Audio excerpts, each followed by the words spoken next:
everyone. Hey, everybody. How are you guys doing today? And welcome to another episode of Sunday Bites and Tidbits. you saw my sophistication I like today. that. I like I was that. being very sophisticated. Anyway, today. I'm Chef Babette. I'm Terrah Smith. Welcome. We see people are logging in now. We love our fabulous followers and fans and friends and wonderful people. Yes. We're so excited today. Oh, wait, we've got to tell you guys something before we start. On November the 15th, yes, it's a Sunday. I think it's going to be, we're going to take a little hiatus because we need a little break. But November the 15th, we're going to do our live Thanksgiving. So that means that we'll be in the kitchen and Babette's going to show you some things that you can make. And I'm going to help her some of my non-meat recipes. And we're going to give you the ingredients beforehand so that you can go and purchase the ingredients and then cook along with us if you like. So we'll make stuff like what? Dressing, just Thanksgiving stuff. Yeah, so you can, if you want to make an alternative, if you want to have an alternative beside your typical, you can, say, okay, instead of doing my greens with this, I'm going to do my greens the way we did on Sunday Bites and Tidbits. Yeah. So that's going to be fun. And then we're going to take a hiatus because we're planning some new and exciting things. See, my accent just came back, it just comes back. And I don't even I'm not even trying. It's just because I'm part British. I'm British from the Bronx. And British from the Bronx. That sounds like a song like Jenny on the Block. British from the Bronx. Anyway, so get ready because we'll be posting that probably starting the end of the month. Yeah, the beginning. We'll keep running it so that people can have enough time to save up on their docket. Anyway, thank you so much. Who we got on today, Babette? Oh, we have this amazing doctor, Terrah Mason. He is a wonderful, wonderful, wonderful person. Very, very intellectual. Got a lot of information. I hope you guys have your questions together because this brother is on point. That's right. That's why we're bringing him to you. That's why we're bringing him to you. Yeah, and we're going to let him talk a lot about what he's done, who he is. And he's a vegan. Yes. He's a vegan. And this is the coolest part about this show, too, is that for those of you, because I know a lot of our audience members are not vegans, you tune in because I guess we give you good information. And we're not sick.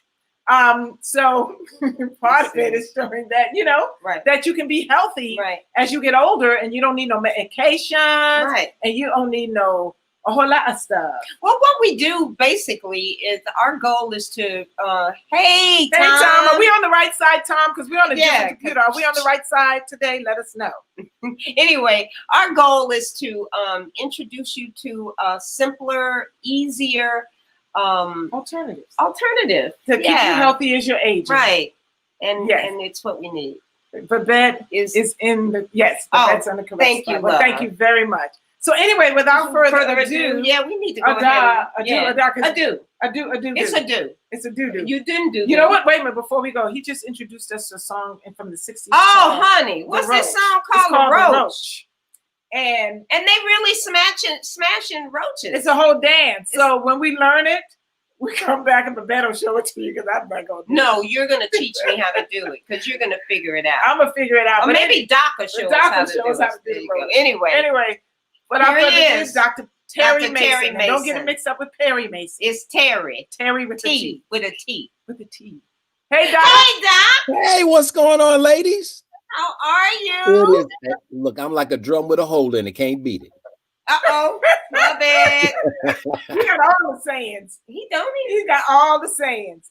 So why don't you start since you can? Well, Doc, thank you so much for coming on the show. I'm so excited to have you here today. And you're so full of so much information. Basically, we're going to turn him loose, aren't we? Well, let's just talk about your vegan. How long have you been a vegan, Doc? Oh, it's been a while. It started back probably during the time we were filming Forks Over Knives. In fact, that's when it was because they were looking for a public official who would talk about vegan eating. And it started with me over at Full Vegetarian in Chicago, here in Chicago, the Israelite place. But let me tell you that the way it got to me, I was a steak a day eating guy. I love steak a day. Steak a day. I would go to the butcher shop and they would cut my steaks and wrap them individually so I could freeze them in my freezer till I got ready to eat them. Wow. And I ate a porterhouse every single day.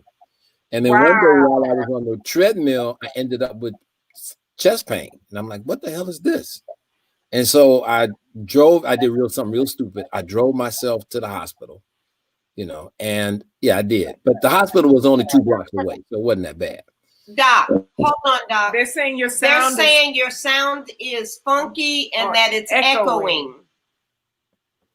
I don't know. Do you want him to go out and come back in? I'm not sure. Are you on the speaker on your computer? Yep, I'm nothing's changed since we started. Yeah, well, on our end, you're not. So I don't know what they're hearing on their end. Okay, I'm not hearing any echoes from you guys either. Yeah, and I'm not hearing anything, guys. I don't know what to do because I don't know what's happening. Oh, well, let's just let him keep talking. So you drove yourself to the hospital. Yeah, and I called my buddy who was a cardiologist. Hold on. Do you have an earpiece? Hold on. You got an AirPlug you can plug in? This is for the phone. This is just for the phone. No. Do you have like a headphone that you can plug into? No? Oh, yeah, I got headphones. Hold on. Let's try that. He sounds well, better. Kelly says it's fine. He's sounding better right here.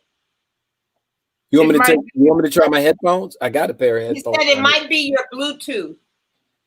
I turned it off. Oh, yeah. Well, let's try. How is it now, guys? He turned it off. Does it sound better now? It does sound better. Well, it doesn't. It sounds. I'm hearing what? I'm hearing. We don't know what that face is, Kim. It just says I'm hearing. Well, the good you can hear, Kim. We're so happy for you. But I'm just joking. She knows I'm joking. It's clear now. Something we're good. Right. Okay, so let me say, so you drove yourself to the hospital. Yeah, drove yourself to the hospital. Don't do that. That's not anything you should do. If you're having chest pain, don't drive.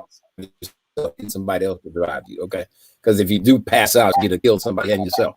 So what happened was I got to the hospital and my cardiologist said, "Hey man, you already bought yourself a cardiac cath because you had chest pain with exertion. You got to have a cardiac cath now."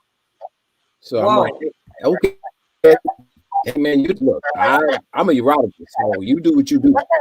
So he did. Am I okay?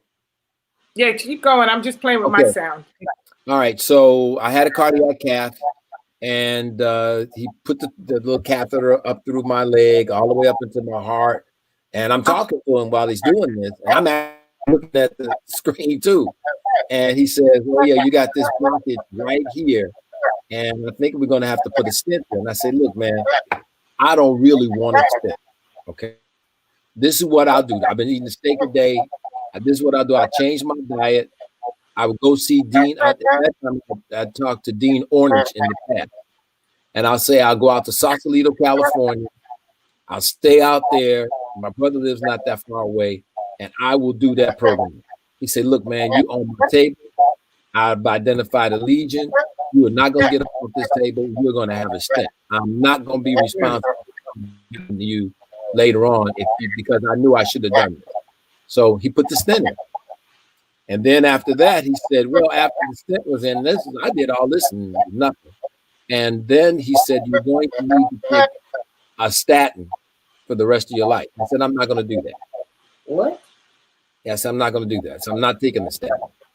Well, all the statin drugs can create really horrible problems for your muscles and other things. So I told him I wasn't going to take the statin, but here's what I would do. I would come to your office every month for a cholesterol test. And I will not eat anything. I'm not going to put anything in my mouth from this day forward that contains cholesterol. Meat, eggs, dairy, fish, poultry, nothing. So he said, "Okay." He said, "All right." And that's what I did. And that's how we've been doing this ever since. This was like in the 80s. Wow. Now, were you a doctor? Were you a physician? Absolutely. Oh, yeah. Wow. I'm a practicing urologist. I practiced as a board certified urologist in the city of Chicago for 26 years. So for how many? 26. Wow. I'm going to get some headphones for us. Keep talking. Wow. So, that's incredible. Yeah. So, and what I learned during that journey, I met Mr. Fulkerson, And Fulkerson was the guy who came in, who was the voice on the movie Forks Over Knives. And Okay. I was also commissioner. I had retired from the practice, and I was working as commissioner of health for the commissioner of public health for the city of Chicago.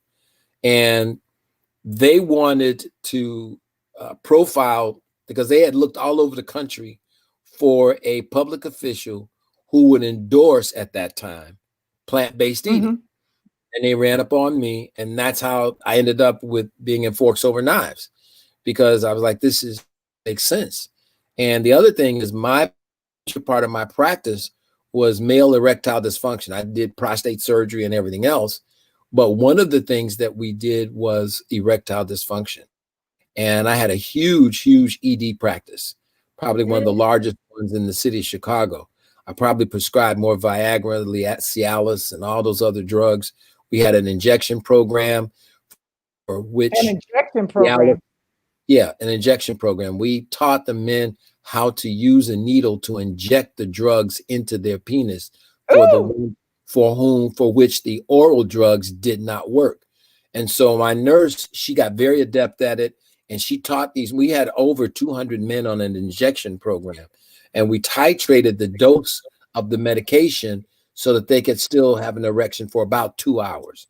We didn't want to go much longer than that, but we did have the erection for about 2 hours. And sometimes the dose would not be right, and they would have the erections for a lot longer. What? Wait a minute, an erection hold for a whole 2 hours straight? Yes. Yes. Yikes. Actually, some of them, well, and I also had a very large penile implant practice.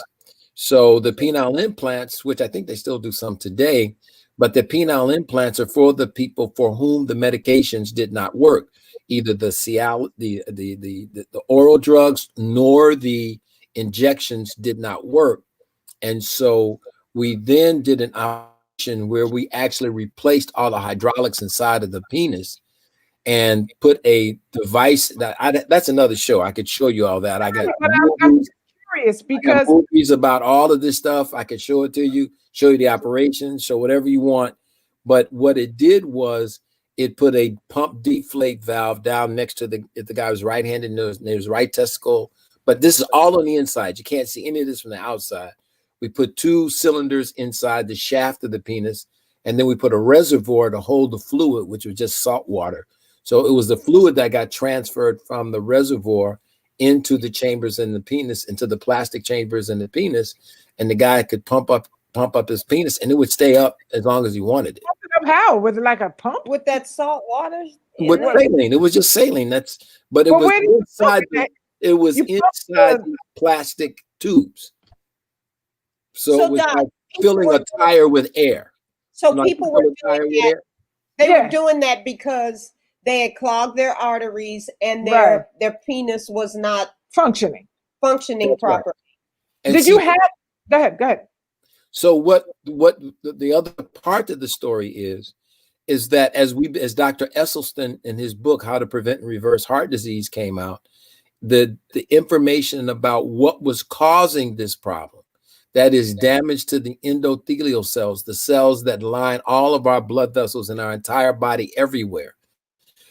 The foods that we're eating were destroying the endothelial cells. The endothelial cells were the cells that made the gas nitric oxide. And that's what caused the smooth tissue to relax and the blood to flow into the penis.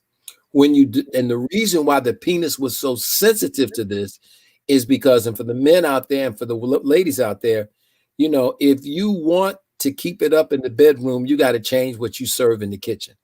Because the food that you're serving, the food that they're eating, these inflammatory foods, these are the milk, eggs, dairy, cheese, all of those sorts of things are killing off the endothelial cells. You got to remember, the drugs like Cialis, and I shouldn't probably use brand names, but the drugs that I do that because people would know what I'm talking about, and Viagra and those kinds of drugs, and there's a bunch of other ones out there.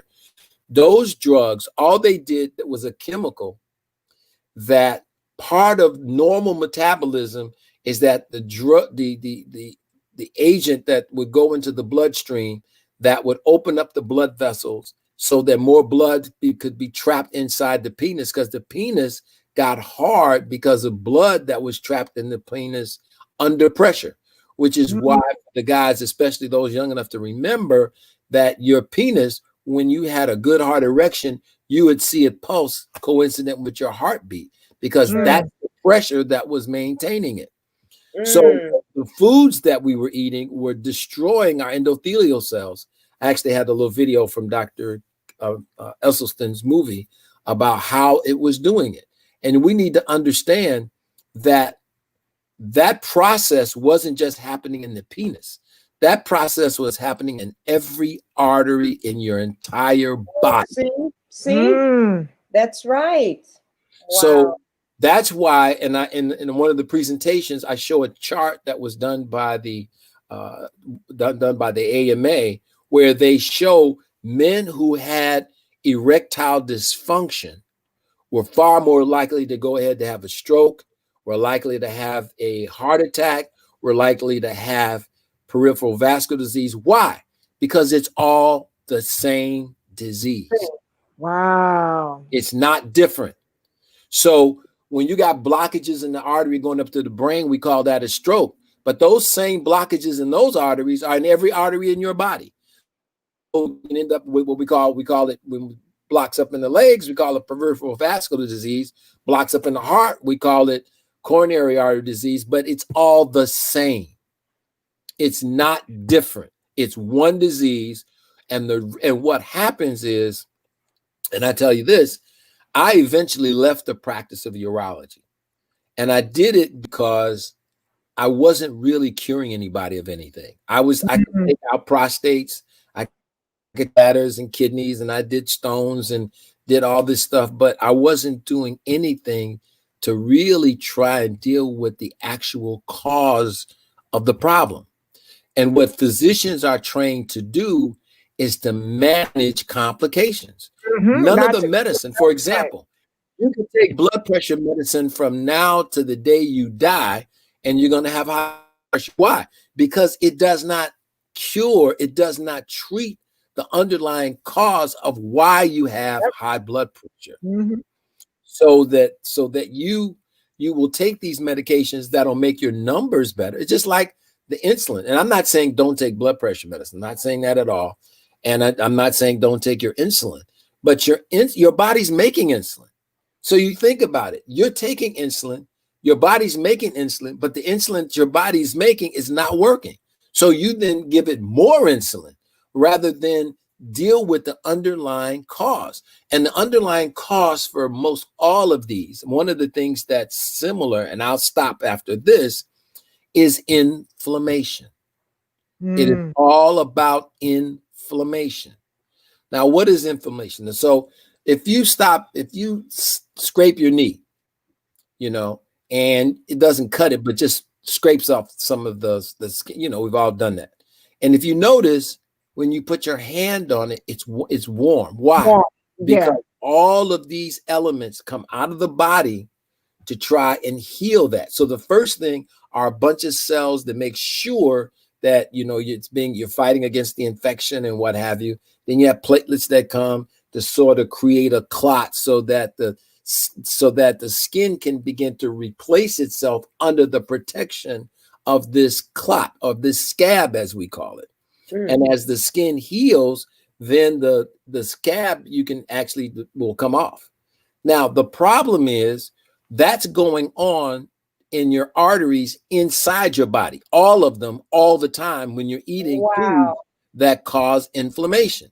So it's like this. Let's say you skinned your knee, all right, and your knee was starting to heal, and then you go and skin it again in like 2 hours, and then you go back and skin it again. Well, that every time you eat this food, it's like skinning your knee another time, because that food is actually helping to injure that inside lining of your blood vessel.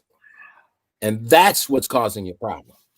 That is deep. And there's no medicine you can take. There's no medicine that you can take that's going to fix that. There's only one thing that actually reverses that. And that is what's in these things called phytonutrients. And these we have all antioxidants, call them whatever you want to, but it's the things that give plants their colors. They're flavonoids. They're all kinds of things. We have names for all of them. But the things that are in plants, see, God created, and those of you that don't believe in God, that's your right. But what happened is, you think about it. The sun is 93 million miles away from the earth. The sunlight travels at 186,000 miles per second. And that sunlight, the trees, the leaves on the trees, on the plants and in the vegetables are genetically arranged to be able to absorb the maximum amount of sunlight. They take that sunlight and the gas that we breathe out, carbon dioxide, and the water that comes out of the ground, and they create sugars. And those sugars are what nourish the plant and create the opportunity for that plant to grow more leaves, more stems. And then what every plant does is it has a way to reproduce itself. Usually, like for example, if you're growing a tomato plant, you'll see a little flower come out. And then right where that flower was, where the new tomato is going to be. Now, that tomato is going to be full of the vitamins, the minerals, all the things that we need, that it's extracting from the earth, as long as the earth has not been depleted of those natural things that it needs. So then when we eat these foods, and the beautiful things about all of the foods that we can eat, whether they're fruits or vegetables, you really don't have to cook them. It's designed to be eaten just the way it is. In fact, when you put a bunch of raw greens or fruits and nuts in a bowl, we call that a salad. And so that's one of the ways these foods can be eaten. Now, we have been brainwashed to believe that we need to eat 3 meals a day. We need to have these particular food groups. Why? I'll stop after that. Why do we have to have these particular food groups? Because if you look at the origin of how we came to this, what you'll see in every food grouping chart is you're going to see the dairy manufacturers, the beef manufacturers or producers, the chicken producers. All of those are represented there. And we go and they say that you need that, but you really don't. You really don't.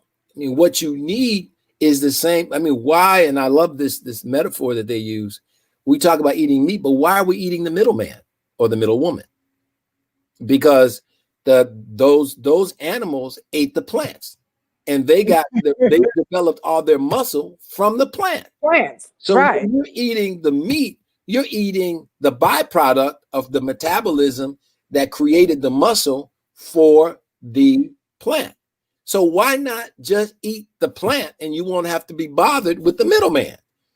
And Doc, don't they tell you after they bring you that pyramid and they tell you to eat all that stuff, and then you get to be about 30 or 40 years old, then they say, you're gonna have to stop eating this and this and this, but you told me to eat this. Especially after, I know people, not everyone, just a few people I know who've suffered from breast cancer. The first thing they pull out is the meat and the dairy. So it's like, well, if you're pulling it out now, perhaps if I didn't eat it before, I wouldn't be in this situation. Right. Absolutely true. And these are the things that people are now beginning to find out. You got to remember, we live in a country where government actually hid the fact that cigarette smoking was causing cancer. Yeah, they are. Yeah, they did. They hid it. They did not let that information out.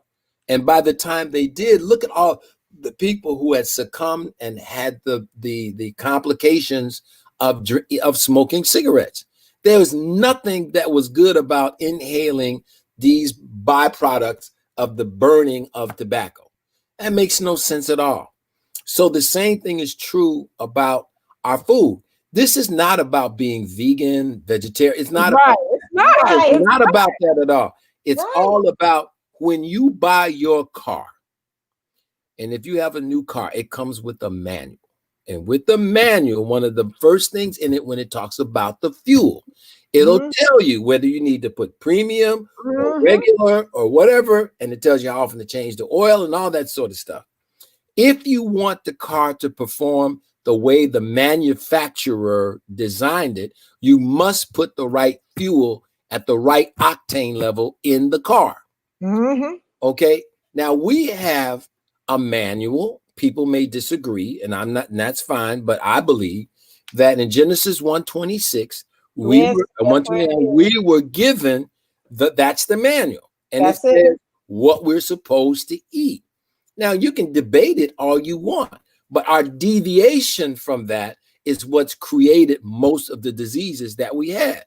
And many of us who grew up on farms where we had these things fresh and available, and when we didn't have it when it was out of season, we learned how to prepare it in such a way that we could eat it when it wasn't in season. We call that canning. Right. So, but it was not using preservatives. It was not using anything, but it had to be done properly. Otherwise, it create a problem. So that's why when you come to stuff I eat, right? Yeah. You will get an opportunity to eat food, first of all, that's prepared with love. Right. No evil spirits around this food. But at the other part of it is you will get food that is designed to digest properly in your body. Well, that's this what is you're going to get. We have go ahead. We have a bunch of questions there. All right, well, go ahead. I'll take your questions. God, I can okay. And then we'll come back. This is a long one. Where's the logic of some men getting injections, hoping in a doctor, but his ego or whatever is not giving him the strength of going green? If a woman cooks green and he won't get up and medically, it's temporary. It's temporary. Where does he get the common sense of what can a woman do psychological? I'm sorry. This is why they have glasses. Psychological system for the man. If a man is a leader in the house, where does he begin to do a complete change like that? Well, I think the question is asking, why would we be sticking our needle into our penis to get an erection? And with the woman is cooking the right things. Now, the one thing you got to do is it's just more than the vegetables. It's actually how you prepare them. And there's things that we have to do. What we've done historically is we've added a lot of animal fat, which is bad, to our way that we prepare a lot of our foods. And we cook them to death, literally. So what we need to do is we need to learn from people like Chef Babette and what she's doing in order to be able to give you the food with the tastes and the textures that you're accustomed to while you are on this journey to better health. And it's not anything special. It's really not anything special. Now, obviously, if you have certain medical conditions and if you're taking certain medications like Coumadin, you have to be careful because Coumadin works against vitamin K, and vitamin K is in green leafy vegetables. So you need to be careful about what you're doing. And we need to make sure that you do this in concert with your physician so that if there are a condition that you've had that created the clots is exacerbating, you may need to continue those medications. I'm not telling anybody to stop their medications, but I can tell you, in God we trust, all others must have data. So if you begin to change the way you eat and you begin to eat far more vegetables than you did, but now not loading them up with grease and salt, but if you're eating far more vegetables, then you'll find that some of these conditions that you have will improve themselves, but that will take time. You can't eat bad all for 50 years, have 2 vegan meals and think everything is going to be fine. That is not the way it's going to work. Okay. Doc, we have a really good question by our friend Tom. Okay. What men need to do in order to maintain a healthy prostate? First of all, we got to stop thinking that you can do a particular thing for a particular part of the body. What you do for one affects all. The prostate is not sitting outside the body someplace. It's inside the body. So according to Dean Ornish and others who've looked at this, probably eggs and dairy are the worst things that you can put in your mouth among the worst things you can put in your mouth for the prostate. Let me tell you why. The milk, okay, is the perfect growth food for a cow. It is specifically designed to help take a calf, which is about 65 pounds or so at birth, and put it on the path to becoming a 400-pound cow. Why? It contains things like insulin growth factor 1. What is insulin growth factor 1? It's one of the chemicals that is in the milk that makes cells grow. And if you've got a 65-pound calf and you want it to become a 400-pound cow, then you've got to make the bones grow, the muscles grow, everything has to grow in order for this calf to become a cow. Well, every female of the mammalian species produces the right fluid milk for its young. So what am I saying? Yes. What I'm saying is that women produce the right milk for our young, for your young. Like dogs produce it for dogs, cats produce it for cats, elephants produce it for elephants. Everyone does it, including us. You don't see the elephant going to suckle from the cow because that's not what they do. Right. Okay. That's not what they do. You don't see dogs suckling from cats. You don't, because every dog suckling from people. Or suckling from people. People give animals milk from the cow, but the cow milk is specifically designed to do exactly what it's supposed to do. And that's why in places where cells are growing like they are in our body, we really should not be exposing ourselves unnecessarily to these fluids, these milks that contain all this insulin growth factor. And it also has the wrong fat concentration for us. We were not designed, and especially many Black people, we don't even have the enzyme to break down the sugar in the cow's milk in the first place. The milk in the sugar in the milk of cows is called lactose. Many of us are lactose, including me. I am horribly lactose intolerant. You have gas when you drink it? I'm sorry?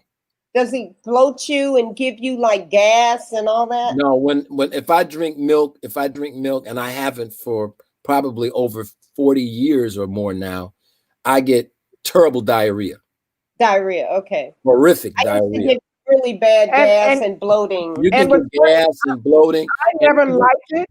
I didn't like it. My body rejected it very young, and he said, "You have to drink your milk." Because I don't want to drink this milk. So to the day, I just never drank milk. And everyone would say, "Oh, you wait till you get all of your bones are gonna fall apart and everything's gonna fall." And I'm like, "Well, I'm still here." No, I never liked it. I never liked it.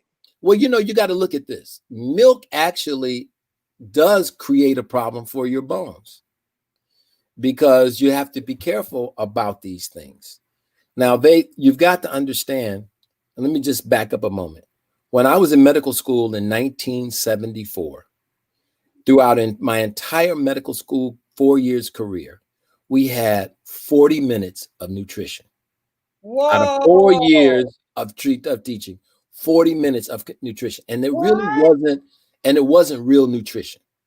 What it was to teach us about deficiency states, like iron deficiency, anemia, beriberi, scurvy, those sort of things that you saw in extreme, but never knowing that most of us were malnourished anyway. And we were not getting, because you got to understand, if we were to eat the foods that we should eat, and those are foods, and this is not I'm not trying to do a commercial about plant-based eating. I'm telling you biologically what we are trying to do. And actually, there's a good guy, Milton Mills, who does you should look up his YouTube. He does a great job on a number of videos to talk about how we are not even designed to eat meat. And so Dr. Mills does a great job, and you should watch his videos about it. And he always talks about people telling you you're not getting all the essential amino acids, and if you're eating vegan, you won't get it. That's not true either. If that's the case, how do elephants and all of these huge mammals grow to the level they grow if there was some deficiency in what they were eating? And there's no deficiency in what we're eating, because the amino acids that we need, the essential amino acids that we need, our body is always breaking down and rebuilding. And so it can recirculate the amino acids that we need. And you've got to understand, there is a tremendous value proposition assigned to sickness. I have in one of my presentations, I have a picture of a bunch of guys with a bunch of mops mopping the floor. And there's a sink that's overflowing. And so what they're doing, they're all mopping the floor. But nobody is going to turn the water off. Okay? So what we as physicians in one way have been taught to do is be moppers. Okay? We're mopping up, trying to mop up the problem, but we're not going to the source of the problem and turning the water off in the sink and allowing the sink to drain properly. So this is what was happening. And what I had to do is I had to say, I can't do this anymore. I got to the point where I said, you know what? I make good money. I do all this stuff, but I'm not doing anything to help these men. I'm not doing anything. And so I couldn't do it anymore. And so I walked away. Regina, this question of Regina, now I'm under the impression that when you apply heat to veggies, you're going to kill, especially temperatures over 115 degrees Fahrenheit, you kill the life in that vegetable. You kill the live enzymes. She says you can't cook the nutrients out, but I beg to differ. Well, I mean, we do a lot of different things, and we do a lot of things higher than the temperatures that you're talking about. But I agree that the best way to eat these things are as close to their natural way that they come out as possible. That's the best way. And if you can't do that, then I would say you do your little cook as little as possible. Now, let me just tell you, pressure cooking. People like to use their pressure cooker. Pressure cooker actually raise the temperature, because what happens is it raises the temperature. It raises the temperature because what you're doing is you're changing the pressure. Water boils at a certain temperature at a certain atmospheric pressure. When you increase that pressure, you decrease the temperature that it takes the water to boil. So that's why we use pressure cookers, because it changes the pressure dynamics and it cooks much, much faster. So it's another way around doing some of those things. But I think that we need to try as best we can to, we already eat fruits for the most part in their natural state. And if you're going to eat veggies, and I think I would rather see you eat a cooked veggie than a barbecue rib. Well, I agree with that. I agree with that. But I would think that eating cooked vegetables is something that we're used to. How I get around it is I juice. So I just go ahead and extract the chlorophyll from the vegetable. I drink the juice. I try to get as many nutrients in that. And then if I want to eat some greens or some string beans that have been subjected to the heat, I don't feel so bad. I'm eating that more for pleasure than nutrition. I always look at it that way. Well, I look at it as a journey. Okay. I look at it as a journey. When people say, well, that's too hard for me to, it may be right, but it's too hard to do all at one time. So you get in where you fit in, you don't let the small things get in the way. Right. So I'd rather see you eat greens, right? Okay, than not any greens at all. Yeah, right. You know what I mean? And we always, the other thing that is creating cancer for us is this whole notion of charring our meat. When you put those black lines on the meat, those things create what are called polyaromatic hydrocarbons, and those things are cancer causing. Whoa, are you kidding me? No, I'm not kidding you. Don't take my word for it. Look it up yourself. These I don't char anything, so. But I've seen, so we eat that all the time. That's right. And look at how much. Why do you think we have more cancer, more diabetes, more strokes? Why do you think we have this? It's the black That char black parts charred that part. That char, that because what that That is, black we're caramelizing. That's where the polyaromatic hydrocarbons live. Those have been proven to be cancer causing. Wow. Well, you know we're gonna have you back. You know you got to come back. You whoa, this is gonna be a 60-hour show in a minute. Okay, please ask Dr. Mason why primary care physicians don't immediately refer the erectile dysfunction patients to a cardiologist for heart disease evaluation. That's a great question. That's a great question. And some of the things the primary care doc can do him or herself. And I think that the problem is that most physicians, because we've not been trained in any kind of nutrition, we need to all be monitored. And we did a study at our church where we took about 50 people and we put them on a plant-based diet. We measured blood before, and I got this in a presentation. I can do it another time. And we measured their blood afterward. And we could see in 40 days or 4 weeks around Lent, in 40 days, your blood chemistry will change. really? Absolutely. The major inflammatory marker, the trimethylamine oxide, dropped by over 40% in 4 weeks with this group. 1 month. A month. Yeah. So I'm just saying it. When you do right comes real fast. And the thing is, we have just been so bombarded. Nowadays, you got 60-inch televisions. You can wake up in the middle of the night if your TV is still on, and you got a 60-inch hamburger staring you in the face. That's true. Okay? That's true. So this whole thing is about marketing, and it's about making money. Yeah. That's what it's about. And what happens is they've engineered our tastes for something that's salty, crunchy. You think about it. All those things that we eat have that, an oily. There's a little bit of an oily or greasy taste to it. They put sugar in everything too to addict you. Absolutely. Everything. Wow. Okay, we have another question here. At what age is a decent age for a person to say, "Hey, let me get this checked"? I found many people are neglectful of their health. Yeah, I think that if you have a good primary care doctor, what I would recommend that you should have done is an inflammatory panel. That is looking for those things, looking for an indication of inflammation in your body. Your doctor should know what those things are. But there are things like I just talked about, TMAO, which is new, but there are other things that could be measured. And if you have those things measured in your blood from the blood test, and if those things are high, you know that you're already a setup. Whether you have chest pain or difficulty walking, you know that process is happening. By the time you get it, there's not a symptom that any disease you can have will present itself in its earliest, most reversible stage. Wow. Symptoms are not early. Symptoms are late. It's like waiting till your engine starts knocking before you decide you want to put oil in it. Right.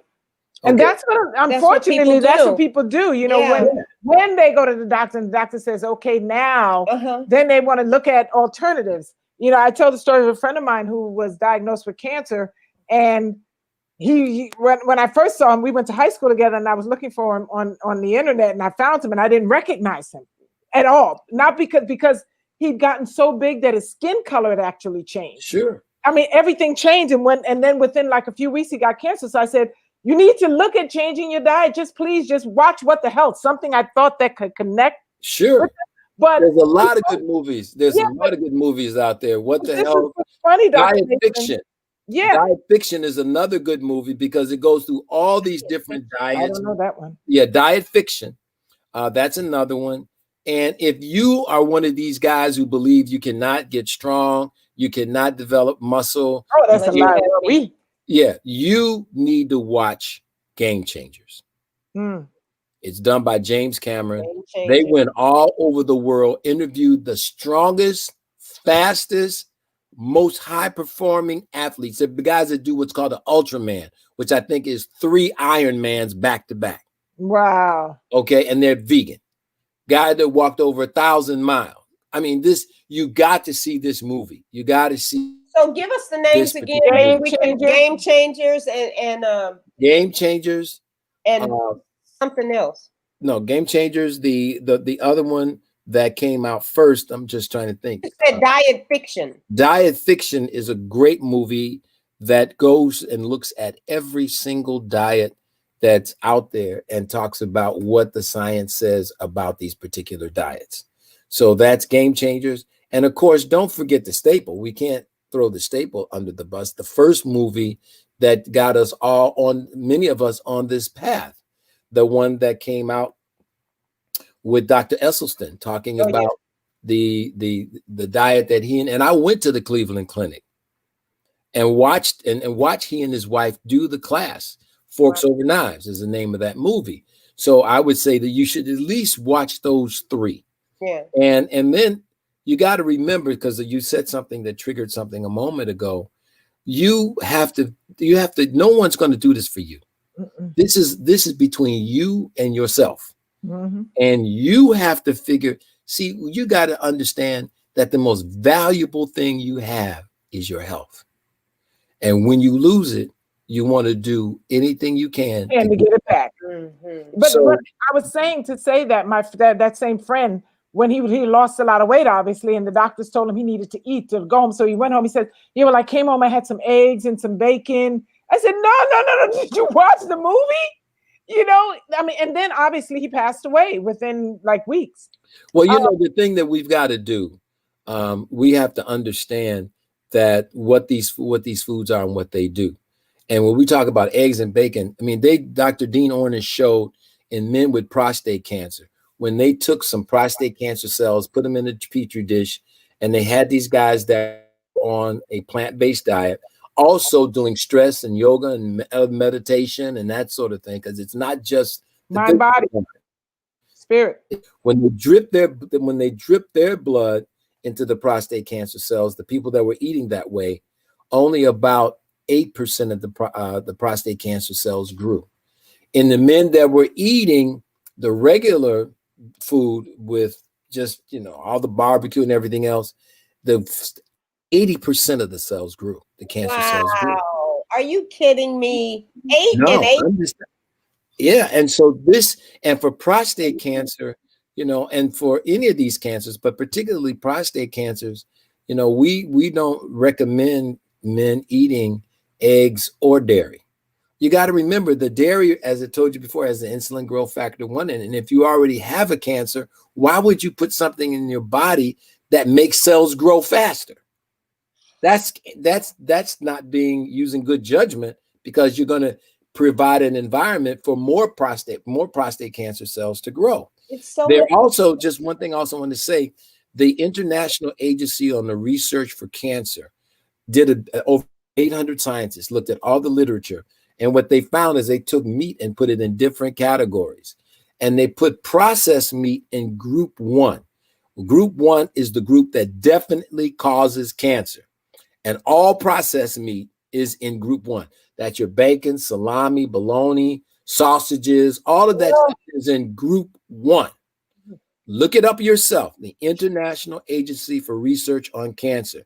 And they've shown that when you eat 1 hot dog or 4 strips of bacon, you increase your risk for colorectal cancer by about 18%. Okay, I'm writing this down, Doctor. You said International Agency or Research on Cancer, IR, AIARC. Cancer. Okay, thank you. And I see your question about soy milk, almond milk. All of those things are vegetable milks. If you like them, you have at it. I just don't think that those are not dairy. Soy is not dairy, almond is not dairy, and coconut is not dairy. And if you just want to have them, you have them. But the thing that we need to drink more of, and Chef Babette, I'm sure you agree, is water. It's water. We need more water. I mean, they still put stuff in those milks to keep them on the shelf. It's processed. There's always stuff in those milks. There's always something in those milks.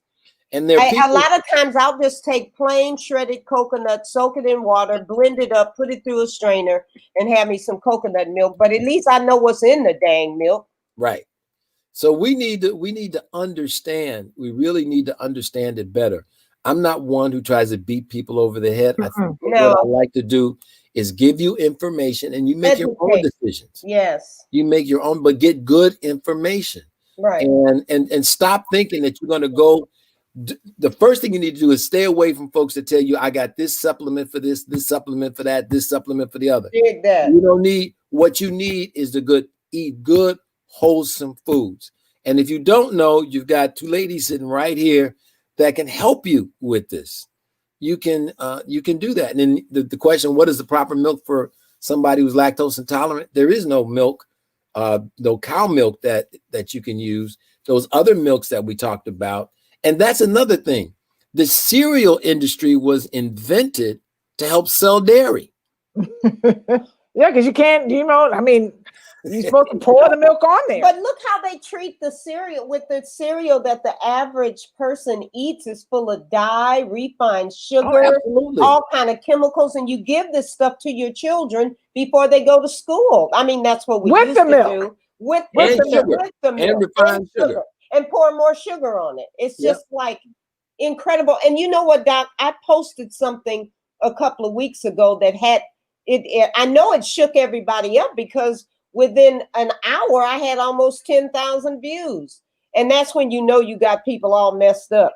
And basically what I did was I found something that my family members left here in the refrigerator. I was hungry. And it was just a product that was like I could put it in the oven, pull it out, and I'd have me some, what was those things? Some kind of something, I don't know. Yeah, well, anyway, but I turned it over, and the bottom line is it had a huge paragraph of a bunch of words that I couldn't pronounce. So my suggestion in the post is like, should we be eating all this? And if you don't know what you're eating, should you be consuming it? And a lot of people just eat out of boxes, Doc. And so you have a list of ingredients in this box. You have a list of ingredients in this box. And should all those ingredients even be consumed together anyway? If that makes sense. No, it makes a lot of sense. And this is what I say. When you see a flake on a cornstalk, then you know it's real. But these cornflakes and all these other things that these put together things, these extruded things, these things that are not real. I mean, we should just stay with real foods like oats, barley. I mean, especially if you're not gluten intolerant, we should just stay with food, stay with real food, stay with plants. Then you don't have to worry. And people say, well, what about the plants with all the pesticides and stuff like that? That's a valid concern. But even that is still better than that processed thing. You have no idea how it was made or what it's doing. And what we've done here in Chicago, here is that what we need to do is grow our own food. You don't know what you're eating if you don't grow it yourself. So we have a co-op here that we grow our own food. That's beautiful. And what happens, you get a share. You buy a share. It costs $450 for. Okay, he's disappeared. Oh, no, Doc, not no, like come back, come back. Please come back, Doc. Okay, It's not like last week. Well, wait, hold on. He just froze. I mean, we're almost at the hour, but he's wonderful. I know this is great. Doc, if you can hear us, text him, tell him to pull out and come back in. Okay. Can you guys still hear the doc? Oh no, he said, oh no. Can you hear us, Tom? Somebody text and say if you can hear us. Hit the doc, call him, tell him to come back in. Is Terry okay? Can you hear us? Okay. Man. Okay, well, we're going to try to get him. Can you hear us, Tom? Okay, he'll come back. We're still here, looks like, hopefully. We're not sure what's going on. You know, this whole internet thing has been challenging sometimes. Remember, I got cut off last week. Right, hear us. But you weren't here. Tell him to log back in. Doc? Doc, can you log back in? Yeah, I'll do that right. I'm trying right now. Okay, so he's trying to log back in. Everyone give him a moment. But isn't it so, this has like been so great. I just, wow, because I wanted him to answer about the water. About the water. Hear you, but not the doc. The doc was trying to log back in, so he should be back momentarily. Thank you, guys. Yeah, I wanted to hear about the water because there's so, I mean, waters, you think it's water. Yeah, and when you go in the store, you don't know whether you get spring water, tunnel water, electrolytes, mineral water. I mean, I just buy and then they put them in cute bottles to like pour you in. I think I think water is pretty much water. However, the plastic that they store the water in, it's so many chemicals that go along with everything that we consume. It makes something like plain old water turn into poison. I keep him on until No, he's coming. Yeah, he's coming. There he goes. Turn that off. Right. Okay, there we go. We got him back, guys. Let's get him in the stream. Okay, yay! We were like, no. Okay. So Doc, well, that's all right. You know, that's what happens when you get truth out there. That's right. I love it. Address the water question, Doc. People are asking about water. All water is not good, right? Like mineral and electrolyte filled waters. Yeah, I think. Or is water just water? No, I think that there's some of these waters that are supplemented. No.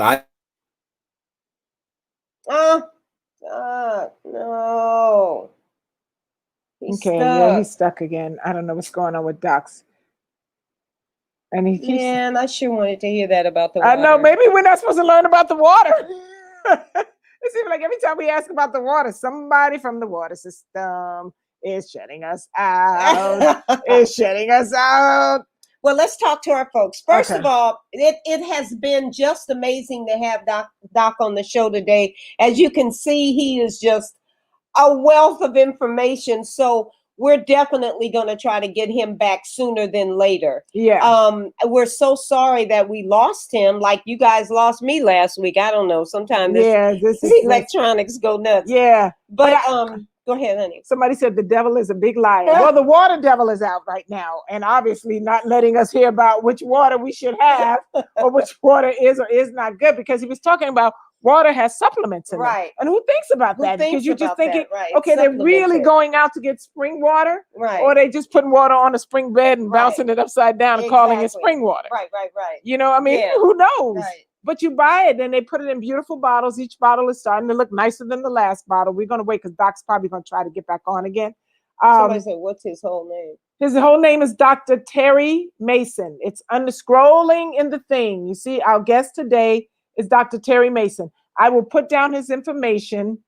It might be a government. What did you say, Tom? I know this is Tom. Tom, you are crazy. What did you say? Wait a minute. What did Tom say? It might be a government conspiracy blocking. I know. Talk too much. Huh? I know, but hey, he knows a lot of information. But anyway, yeah, I'm not sure if he's going to get back because he's trying again. Here he comes. He's really awesome. No, he is so awesome. He's back. He's back. So, Doc, finish telling us about the water. You said it's supplemented. Yeah, I think that what you should do, first of all, is always look for the source. On the bottle, there should say where the water is sourced from. If it says it's from a municipal water supply, that's the same water you're getting out of your sink. That's the same water. And if it says it's from a spring, I mean, theoretically, there's supposed to be truth in the advertising. But other than that, there's not much you can do. I don't deal with the flavored waters or any of those things, just water, you know. And if, you know, I'm not going to name any brands on here, but at my house where I am right now, I have a pretty good, I just use municipal water, and I use a filter. It cost me like $72 for this doggone filter, but that's what I do. Now, alkaline water. I have a lot of people ask about alkaline water. First of all, regular water is almost pH neutral. Okay. Right? Most of it is almost pH neutral. Alkaline water means the pH is above 7. And I've asked a lot of people, and I've tried to understand what the whole thing about alkaline water is. Now, between your back of your throat and your stomach is a tube called the esophagus. The esophagus conducts all the food into your stomach. It's about 10 inches long. The pH of the stomach acid is 2. Okay. So I'm not sure how long when you drink this alkaline water, does it stay alkaline? It doesn't stay alkaline when it gets into your stomach because the stomach makes it acidic because the pH of the stomach is 2.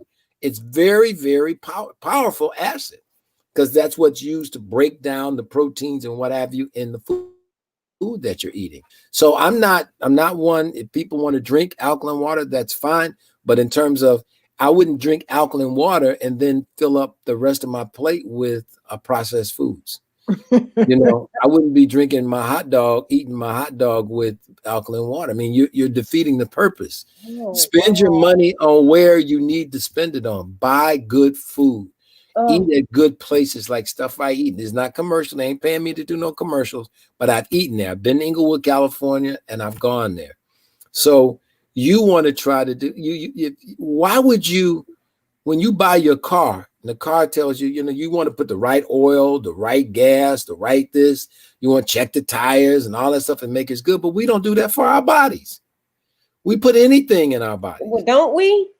We really do. Anything. And we don't even ask questions. And so we wonder why we're so sick. And we have all of these diseases, all this heart disease and cancer and diabetes, not because there's anything wrong with us being Black.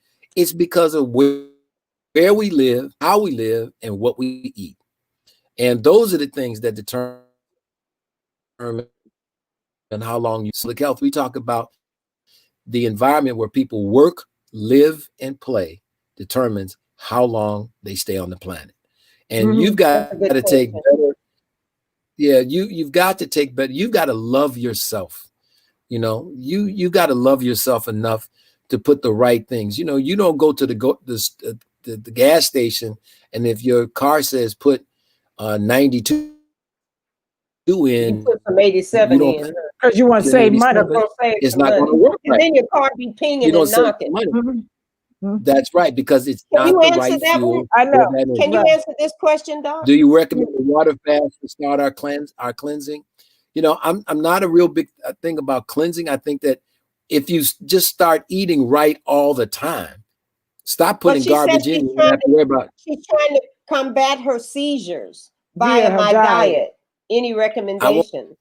I don't do a recommendation about particular diseases. I think no matter what your disease is, you simply can. Because the vegetables and the fruits is telling you about all of the different chemicals, the phytonutrients, the things that give fruit and vegetables their color are the very things that contain, those are where those chemicals are that will help your body in general and will fight inflammation in general throughout your whole body. So I don't say do this for seizures, do that. Just eat good all the time. There you go. You know, eat good, sleep, eat life, drink water, pray, eat life, and develop some sort of spiritual relationship, you know, that you can, mind, body, take spirit. things to. And also, and then one of the things I would say is that in the blue zones, in the book by Bueller talked about blue zones where people live, one of the things that those people have. No. Every time he freezes, I hold my breath. Every time he freezes, I hold my breath. Just let's get this last thing out. Just the last thing before he goes away. No. Oh man. Well, he's gonna come back, and then we're gonna say goodbye because we're already past our time. You guys have been such a great and we audience still today. have a lot of people checking it out at this time. So I know everybody want to get the last thing he has to say. But we're gonna bring him back. We're gonna try to bring him back soon. Well, we're booked up. I know we're booked up. We can't. So it won't be till next year. It won't be till next year. But we're going to make sure, because we got a lot of new things happening for next year. We're very excited. We're going to take, like we said earlier, we're going to do a hiatus, and we need a break, just a little break, so we can revamp the show in November. But November 15th, guys, Chef Babette and I, we're going to be in the kitchen. It'll be fun. And prepping. So we're going to give you the ingredients and everything beforehand, so that you can go shop if you want to come in the kitchen with us and prep up some new ideas for Thanksgiving. Right. That are meat free or dairy free. so that maybe you want to try a few replacements in your Thanksgiving dinner. Yeah. So we're going to do that, and you guys can join in with us live, and the same thing where we'll be chatting and cooking and having a good time. So that's on the 15th. And then after that, we're going to take a little hiatus. But what we're going to do is we're going to run all of our doctor series while we're gone. There you go. So you get to watch them again and take notes, and anything you want to will be on kind of reruns. We're running reruns of our show while we revamp. And Doctor's back. So let's get him said before he goes. Okay. Because we're already over our time, but we don't care. Okay, right, so before you go, what's one of the last things? First of all, let me get your email, Doc. What's your email? Oh, would you want the email for everyone if they want to contact you? Sure, just doc at terrymasonmd.com. Okay. doc@terrymasonmd.com. And there are some people who do, for people who want something for different diseases. You have people like Baxter Montgomery, who's in Houston, Texas. We had him on. Yeah, so I mean, I don't do that because Baxter's all set up for that sort of stuff. And be careful about people who say they can do this and do that, just drink that. First start by looking at them. But I think that you really do need to, and I'm just saying there's no secrets, there's no shortcuts. Eat good food, drink good water, think good thoughts, keep great spirits around you, and you'll do much better. You're the best. Not hard. You're the best. We love you so much. This was such a great show. Okay, so just know you're coming back. You know you got to come back next year. Coming back. Anytime. Yes, thank you guys. Thank you. Make sure you reach out to Doc, any social media, anything you want us to put down. No, I'm going to redo Facebook. I was on, then I got hacked. And so after I got hacked and people were using and begging for money in my name, I said, to hell with Facebook. Oh, okay. All right. Okay, well we love you so much. Thank you so much. You're so welcome. And listen, you keep cooking the stuff I eat. Okay. Stuff I eat. That's right. All right. Thank you, Doc. Baby. Stuff I eat. And see you later, Doc. Thank you, guys. Take care now. Thank you. Bye-bye. Bye-bye. And we're going to say goodbye. Oh, and just remember this, fans. Hold on. Let me pull Doc out for a second. Okay. I want you guys to always remember this. You are such an incredible audience, and we love you guys so much.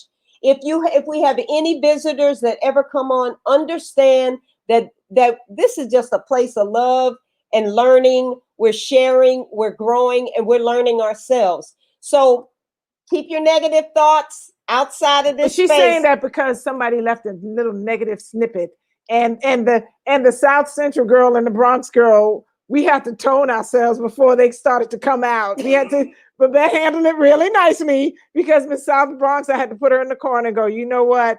Don't even come like that. All right. Because we don't do that here. No. This is all about bringing positivity and bringing information for you guys, for all of us to be better, because we're slowly passing away quicker than ever. Cancer is just like in everyone. Right. It's like we at least know 5 people that has had cancer. And if you don't have something nice to say, then just get on the channel. Don't say nothing, and don't come on this page if we ain't funny to you. I'm funny to me. Y'all ain't funny. If we ain't funny, then go someplace else. Go someplace where you can find a comedian. Anyway, we love y'all. We love you. See you Have next a great week. We'll see you next Sunday. Bye. Hold on, Doc. Don't go anywhere. I'm just got to log out. It takes me 6 hours to do this. Bye, everybody. Oh, what?